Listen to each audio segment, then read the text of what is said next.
Bienvenidos otro día más al curso de testing con PHP y Laravel. En las próximas sesiones vamos a estar escribiendo diferentes tests de sistema, más en concreto de API, para 4 endpoints que conforman un CRUD básico para la creación, lectura, actualización y borrado de un producto en una tienda. Hoy empezaremos por implementar la prueba que valida el camino feliz de la creación del producto. Antes de empezar nuestro test, os voy a mostrar por encima el código bajo prueba. En el siguiente fichero de rutas tenemos la ruta post de la creación del producto, a la que se le ha asignado el siguiente nombre de ruta. A esta ruta, además, le afectan algunos middlewares. Uno que se le aplica a todas las rutas de API, otro que obliga al usuario a estar autenticado y un último que indica que no solo debe estar autenticado, sino también tener el rol de administrador. Por otro lado, el método del controlador que gestiona la petición recibe una instancia de la siguiente phone request, que como veis requiere de la existencia de ciertos datos en la carga útil de la petición. Si validan todas estas reglas, entonces el método del controlador llama al caso de uso de creación del producto mediante un command bus. El caso de uso comprueba que el producto no exista ya en la base de datos y si no es así, lo inserta haciendo uso del patrón repository. Aquí tenemos la clase del repository con su método insert que lleva a cabo esta operación. Por último, si todo ha ido bien, la API devuelve un estado 200 al frontend. Bien, pues manos a la obra. Siguiendo la organización de ficheros de prueba que comentamos en vídeos anteriores, y como lo que queremos probar es el funcionamiento del endpoint que gestiona este método de controlador, vamos a copiarnos el nombre de la clase y vamos a crear nuestra clase de prueba en una ruta que replique la ruta de este fichero, pero en la carpeta test.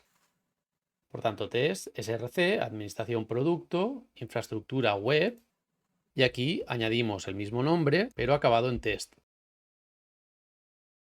Como ya sabéis, es aconsejable declarar los tipos estrictos. Vamos a incluir, como siempre, el namespace. Empezamos a escribir administración producto controller test, que hereda por ahora de nuestra clase testCase base que creamos en vídeos anteriores.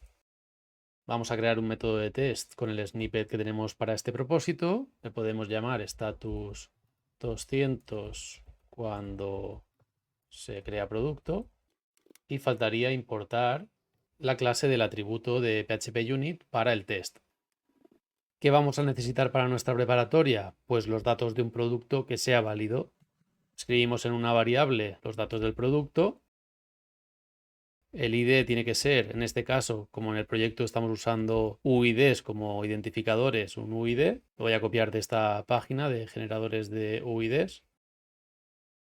Una descripción, por ejemplo, producto de prueba, me sirve lo que me ha autocompletado. El precio 100 también me sirve. El stock 10, genial. Y el estado, en este caso, prefiero usar el valor de un enum.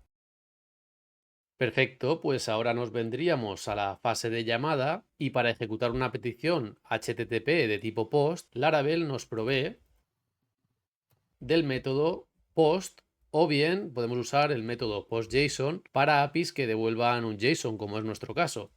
Si os fijáis, el ID no está detectando, no está reconociendo el método PostJSON y esto es porque debemos de hacer previamente un pequeño cambio en nuestro test case base para poder disponer de este método. Nos venimos a él y en vez de decir que herede del test case de la librería de PHP Unit de forma directa, vamos a decirle que herede de Illuminate Foundation Testing, es decir, del test case que el Laravel prepara para nosotros.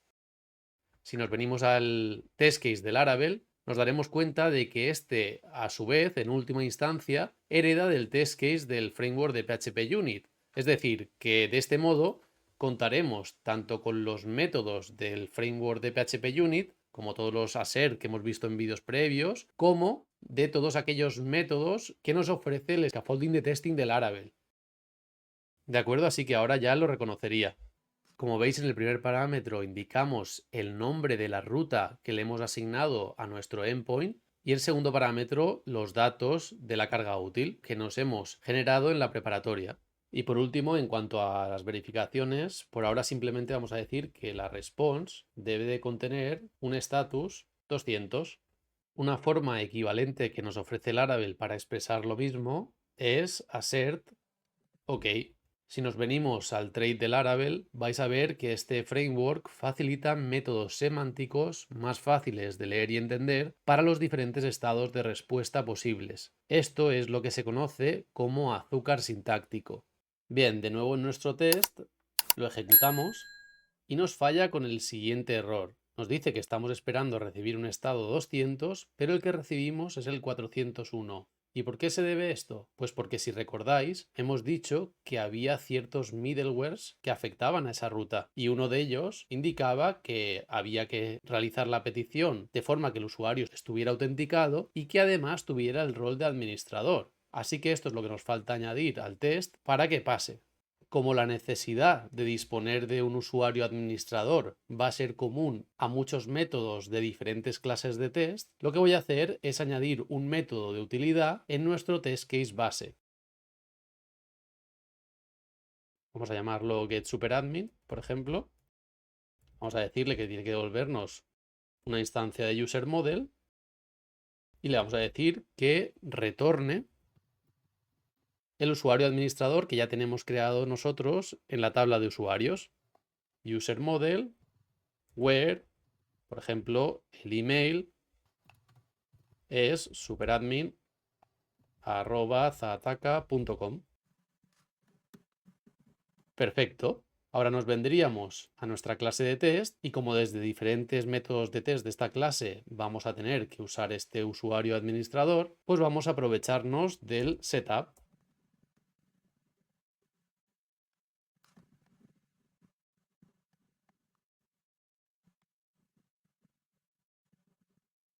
Ahora nos vendríamos a nuestro método de test y usaríamos un método fantástico que pone a nuestra disposición el framework de Laravel que se llama Acting As. Este nos va a permitir simular que estamos logueados como un usuario concreto en el momento de realizar la petición, en nuestro caso como el usuario administrador. Volvemos a ejecutar el test y en este caso sí que pasaría. Si desde un método de test necesitamos desactivar los middlewares, Laravel nos provee para este propósito del método thisWithoutMiddleware. En este caso, si quitáramos el acting as y volviéramos a ejecutar el test, seguiría pasando. Ya he dejado el test como estaba fuera de cámaras y ahora os lanzo la siguiente pregunta. ¿Creéis que así estaría acabada la prueba y que tendríamos la garantía de un correcto funcionamiento? Yo creo que no del todo. Lo que sabemos hasta ahora es que la API responde un 200 para ese endpoint, pero podríamos venirnos a nuestro método del controlador, comentar las dos primeras líneas, volver a ejecutar el test y este seguiría pasando, lo que es claramente un falso positivo. Así que si queremos estar más seguros, deberemos también validar que se ha creado un registro para el producto en la tabla productos. Volvemos a descomentar el código del método del controlador y para este propósito podríamos usar el método assertDatabaseHash de Laravel. Empezaríamos escribiendo this assertDatabaseHash. En el primer parámetro indicaríamos el nombre de la tabla en la que vamos a buscar y como segundo parámetro indicaremos todo lo siguiente, es decir, que para la columna ID de la tabla productos, el valor que debe de existir es datos producto ID. Para la columna descripción, datos producto descripción y así sucesivamente. Si os dais cuenta, como es lo mismo que tenemos arriba, es el mismo array, pues podemos directamente decir que como segundo parámetro recibe datos producto. Ejecutamos y el test pasaría. Por tanto, ahora sí tendríamos la confirmación de que nuestro producto se encuentra en la tabla productos y no solo que hayamos recibido un estado 200 de la petición. Un error habitual en el uso de este método es repetirlo diferentes veces para cada columna de la tabla. Suponed que escribiéramos lo siguiente.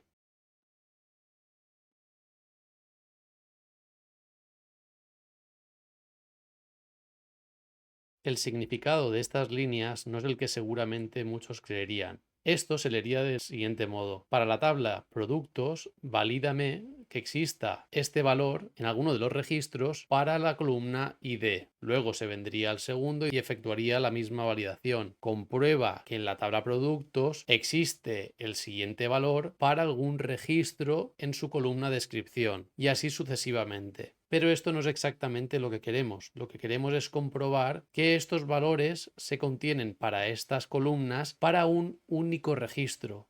Con este código podría perfectamente pasar que esta validación fuera correcta para un registro de producto, la siguiente para otro registro y que no fueran datos pertenecientes a un único producto, que es lo que realmente nos interesa. Por otro lado, en caso de que en vuestro proyecto no sea el frontend el que envíe el identificador del recurso, como si es el caso en este proyecto, una opción alternativa de validación sería comparar el último recurso insertado en la tabla contra los datos del producto de nuestra preparatoria del siguiente modo.